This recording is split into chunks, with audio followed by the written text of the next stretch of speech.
ሰላም ጤና ይስጥልን። ሰላምታችን ይድረሳችሁ። ለዕለቱ ያዘጋጀነውን መረጃ ከዚህ ቀጥሎ እናቀርብላችኋለን። መጨረሻው በመከታተል ሰብስክራይብ፣ ላይክ፣ ሼር በማድረግ ቻናሉን እንድትደግፉ እንጠይቃችኋለን። ወደ መረጃዎቹ እናልፋለን። ድምፃዊ አንዱዓለም ጎሳ ከሰሞኑ ሽምግልናና ከፍቅረኛው ቀነኒ አዱኛ አሟሟት ጋር በተያያዘ በቪዲዮ መልእክቱን አስተላልፈዋል። ድምፃዊው እኔ የማወጣው ጉማ የለም በማለት እጁ ከነገሩ ንጹህ እንደሆነ የኦሮሞ ሕዝብ ይወቅልኝ ሲል ተናግሯል። እኔም መጥፎ ሐዘን ውስጥ ነኝ፣ ሐዘኔን እንኳን በደንብ ማዘን አልቻልኩም ያለው ድምፃዊው እስር ቤት ነበርኩ፣ ከዛ ስወጣ ይኸው በመጥፎ ነገር ቀጥሏል ብሏል። ድምፃዊው አንዱዓለም ጎሳ ያጠፋኋት ወይም የጎዳኋት ነገር የለም፣ የማወጣው ጉማ የለም ያለ ሲሆን ሽማግሌ ላኩት ለእኔ ወይም ለሌላው እንዲወግኑ ሳይሆን እኔም እውነት አለኝ፣ ሚስቴን አጥቻለሁ፣ ያንን እውነት ተመልከቱልኝ ብዬ ነው ሲል ገልጿል። እኔና ቀኖ ቆንጆ የፍቅር ግንኙነት አለን፣ ግን ጭንቀት ነበረባት። ጭንቀቱ ቤት ከመዋል ይሆናል ብዬ አብረን እንድንሰራ የኢንተርቴንመንት ስራ ከፍቼ ሰጥቻት ነበር። ይህንን ካደረግኩ በኋላ ራስን የማጥፋት ሙከራ ማድረጓን ቀጥላለች። ነገሩ ከአቅሜ በላይ ስለሆነ ለአባቷ አስደውዬ ይህ አጋጥሞኛል፣ ይህ ችግር ደርሶብኛል፣ መኖር አልቻልኩም አለችው። እኔም ተቀብዬ እንድትጨነቁ አይደለም፣ ነገር ግን ከቀን ወደ ቀን እየከሳች ነው፣ መፈታት አለበት ነገሩ ብያለሁ። ለማንም ጠርቼው ይህንን ነገር ፍቱላት ብዬ ተሰብሰቡ ብዬ አውርቼዋለሁ። ሆኖም መልስ የሰጠም ሆነ ተገናኝቶ የመከረ በጉዳዩ ላይ የለም፣ ስለሷም የጠየቀኝ የለም። የቀነኒ ወንድም ሊበንም ደግሞ አይቷል ሁኔታውን፣ ጭንቀት ውስጥ እንዳለች አንድ ቀን ብቻዋን እንድትደውል አድርጎ አንድ ቀን ደግሞ ከኔ ጋር እንድትደውል አድርጎ ሁኔታዋን ውሎዋን አይቷል። የሚያተርፈን ፈጣሪ ነው። ነገር ግን ይሄን ነገር እያየህ ዝም አትልም፣ ራስን የማጥፋት ሙከራ በተደጋጋሚ ታደርጋለች ብሏል። ድምፃዊ አንዱዓለም ጎሳ ፍቅረኛው ቀነኒ አዱኛ በተደጋጋሚ ራሷን ለማጥፋት እንደምትሞክር ተናግሯል። ሆስፒታል አብረን ሄደናል። የልደቷን ፎቶ የተነሳችበት ቦታ የወሰድኳት እኔ ነኝ። ከዛ ስወጣ ሰዎችን ለማግኘት ሄድኩ። እሷ በጊዜ ልግባ ብላ ነው የተለያየ ነው። ማታ ጥሩ ጊዜ እያሳለፍን ነበር። ለወንድሟም ስትደውል ነበር። ድንገት ስለ ውሎ አስጠይቃት እኔን የማመን ችግር አለብህ በማለት ከምንተኛበት ተነስታ ሄደች። ስትቆይብኝ ተጠራጥሬ ሄድኩ። ሌሎች ክላሶች ውስጥ የለችም። ቼክ ሳደርግ ኪችኑ ዝግ ነው። አበባ ነገር ላይ ቆሜ ሳያት የልብስ ማጠቢያ ማሽኑን ተደግፋ ላርጎ ውስጥ ጠጣ ነበር። ምን ነው ቀን ነው ብዬ በዛ ዘልዬ ገባው። ከዚህ ቀደም እንዲህ አይነት ነገር አላደርግም ብላ ቤተሰብ ፊት ቃል ገብታልኝ ነበር። ወንድሜም ጓደኛዋም እንዲመክሯት ነግሬያቸው ነበር። በተደጋጋሚ ቃል ገብታልኝ ነበር። ነገር ግን ቃሉን ስላልጠበቀችልኝ በዛን ጊዜ እኔም ሰው ነኝና እንደዚህ አይነት ህይወት መኖር አልችልም፣ በተደጋጋሚ እያደረግች ስለሆነ ነገ ቤተሰብ ጠርቼ እንለያያለን አልኳት። ከዛ በሩ ለመክፈት በሩ ጋር እንደደረስኩ እንደዛ ነው እንዴ ይስፋልህ ብላ ከፎቅ ላይ ዘለለች። እኔ ልይዛትም አልደረስኩም። መጮህ ብቻ ነበር የቻልኩት። ጮህኩኝ። ልጆቹም ተነሱ።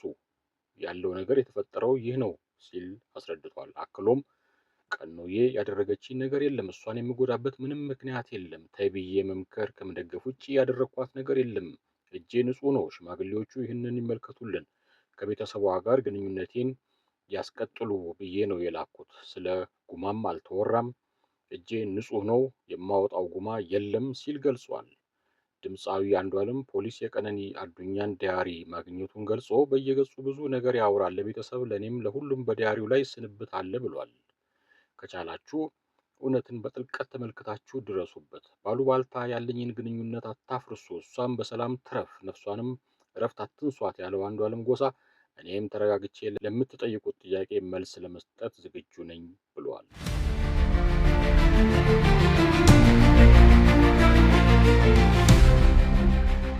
የመሬት ሊዝ አዋጅ ሊሻሻል መሆኑን ሸገር ሬዲዮ ጣቢያ ዘግቧል። አዋጁ ሲሻሻል ከከተማ መሬት ጋር የተያያዙ ችግሮች ይፈታሉ ተብሎ ተስፋ ተጥሏል። የከተሞች የመሬት አቅርቦት ላይ የሚነሱ ችግሮችን ለማስቀረት ነባሩን የሊዝ አዋጅ እያሻሻለ መሆኑን የከተማና መሰረተ ልማት ሚኒስቴር ተናግሯል። ውስን ሀብት የሆነው መሬት በተለይም በከተሞች ላይ ያለው አቅርቦት ከፍላጎት አንጻር እንደማይጣጣም ተናግሯል። የከተማ መሬት አስተዳደር ዋና ስራ አስፈጻሚ አቶ ብዙአለም እንደሚከተለው ገልጸዋል። የሊዝ አዋጅ ማሻሻያ ተዘጋጅቷል፣ በረቂቅ ደረጃ ነው ያለው። ነባሩ የሊዝ አዋጅ 721 ላይ ያሉ ክፍተቶችን አጥንተን በማሻሻያ አዋጅ አዘጋጅተናል። አጠቃላይ እኛ እንደ ችግር ያየናቸው የለየናቸው ነገሮች አሉ። ከመጀመሪያው የመሬት አቅርቦት ቦታ ያቀራረብ ጀምሮ እንዴት ሰው መሬት ያገኛል፣ ሞዳሊቲው ላይ ደግሞ እንዴት ነው የምናደርገው የሚሉትን ነገሮች ትኩረት በማድረግ እስከ ሊዝ አስተዳደሩ ድረስ ብዙ የተቀየሩ ነገሮች አሉ ብለዋል። የከተሞች መስፋፋትን ተከትሎ ከገጠር ይዞታዎች ጋር ስለሚፈጠሩ የድንበር ግጭቶች ሲያስረዱም በፕላን የሚመራ ነው። ከገጠር ወረዳዎች ጋር በጋራ ነው የሚሰራው። ችግር የሚያጋጥመው ርክክቡ በሚዘገይበት ጊዜ ወይም ፕላኑ ሰዎች ቀደም ሲል ይጠቀሙበት ከነበረው የተለየ በሚሆንበት ጊዜ ነው። ይህም በወረዳ በከተማ ወይም በክልል ደረጃ ውሳኔ ያገኛል ብለዋል። በመጨረሻም የመሬት አቅርቦትና ፍላጎት ለማጣጣም ወደ ጎን ከመስፋፋት ይልቅ ወደ ላይ ወይም ቨርቲካል ዲቨሎፕመንት ግንባታዎችን ማበረታታት አስፈላጊ መሆኑን እና ያለውን ውስን ሀብት በአግባቡና ፍትሐዊ በሆነ መንገድ ለማዳረስ ዘመናዊ የመሬት አስተዳደርና ምዝገባ ስርዓት መዘርጋት እንዳለበት ተጠቁሟል። ወደ ቀጣዩ ዜናችን አልፈናል።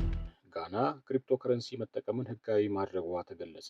ምዕራብ አፍሪካዊቷ ሀገር ጋና የናይጄሪያ እና ኬንያን ፈለግ በመከተል ክሪፕቶ ከረንሲ መጠቀምን ህጋዊ የሚያደርግ ህግ በፓርላማው አጽድቃለች። በ2025 ከሰሃራ በታች ባሉ የአፍሪካ ሀገራት የሚደረገው የክሪፕቶ ከረንሲ የንግድ መጠን ከ205 ቢሊዮን ዶላር የተሻገረ ሲሆን ሀገራት ከዘርፉ ለመጠቀምና ለመቆጣጠር ህጎችን እያወጡ ይገኛሉ።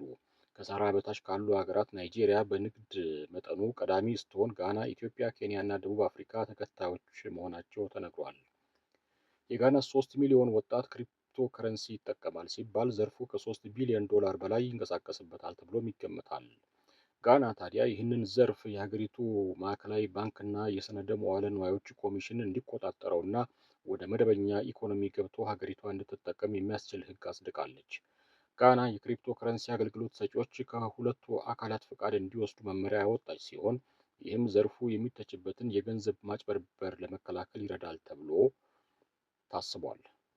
ክሪፕቶ ከረንሲ በተደጋጋሚ ከገንዘብ ማጭበርበር ጋር ተያይዞ የሚነሳ ሲሆን ናይጄሪያ ከዚህ ቀደም ባይናንስ የተሰኘውን የክሪፕቶ ከረንሲ መለዋወጫ የኢኮኖሚ ጥቅሜን አሳጥቶኛል በሚል የ81 ቢሊዮን ዶላር ክስ መክፈቷ ይታወሳል። የጋና ማዕከላዊ ባንክ ገዢ ጆንሰን አሲያማ ከዚህ ቀደም በጨዋታው ወደ ኋላ ቀርተናል ብለው የህግ ለውጥ እንደሚኖር መናገራቸው ሲታወስ አሁን በፓርላማው የጸደቀው ህግ ያለውን ስጋት ለመቆጣጠር የሚያስችል ማዕቀፍ ይሰጣል ብለዋል። ቀጥለናል። ክቡራትና ክቡራን ተከታታዮቻችን ቀጥለን የምንመለከተው የሶማሊያን ዜና ነው። ሰሞኑን መነጋገሪያ የነበረችው ሶማሊያ እና አሁን ወደ ነጻ ሀገርነት እየተሸጋገረች የምትገኘው ሶማሌላንድ ናቸው። አሁን ለየት ባለ የሶማሊያ ዜና ሶማሊያ የተመድ የጸጥታው ምክር ቤትን በፕሬዝዳንትነት መምራት ጀመረች የሚል መልካም ለሶማሌዎች መልካም የሆነ ዜና አግኝተናል። የተመድ የጸጥታው ምክር ቤት ተለዋጭ አባል በመሆን ከ1 ዓመት በፊት የተቀላቀለችው ሶማሊያ የዚህ ወር የምክር ቤቱ ፕሬዝዳንት ሆናለች። የተመድ የጸጥታው ምክር ቤት የተመድ ከፍተኛው አካል ሲሆን ወታደራዊ እርምጃዎችን የመውሰድና ማዕቀብ የመጣል ኃላፊነትን ጨምሮ በርካታ ኃላፊነቶች አሉት።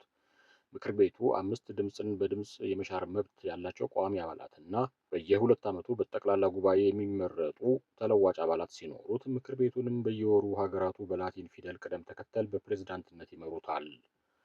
የምክር ቤቱ ተለዋጭ አባል በመሆን በ2025 ስራ የጀመረችው ሶማሊያ የዚህ ወር የምክር ቤቱ ፕሬዝዳንት ነች። የምክር ቤቱ ፕሬዝዳንት በቆይታው አጀንዳ የመቅረጽ፣ ውይይቶችን የመምራትና መግለጫ የመስጠት እንደዚሁም ድርድሮችን የመምራት ኃላፊነት ሲኖረው ሶማሊያ የዓለም አቀፍ ፖለቲካና ዲፕሎማሲ ማዕከል በሆነችበት ሰሞን ፕሬዝዳንትነቱ መምጣቱ በጥሩ ጎኑ ተወስዷል።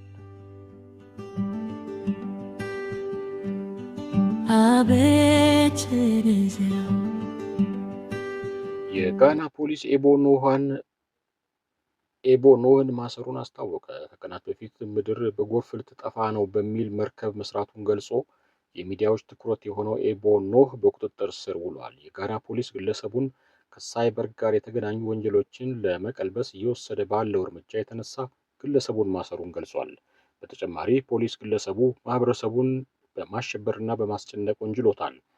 ኤቦ ኖህ ምድር ላይ ለ3 ዓመታት ዝናብ እንደሚዘንብ ገልጾ ሰዎች እሱ የሰራው መርከብ ውስጥ በመሆን እንደሚተርፉ በመናገር የበርካቶችን ገንዘብ ወስዶ መኪና እንደገዛበት መዘገቡ ይታወሳል።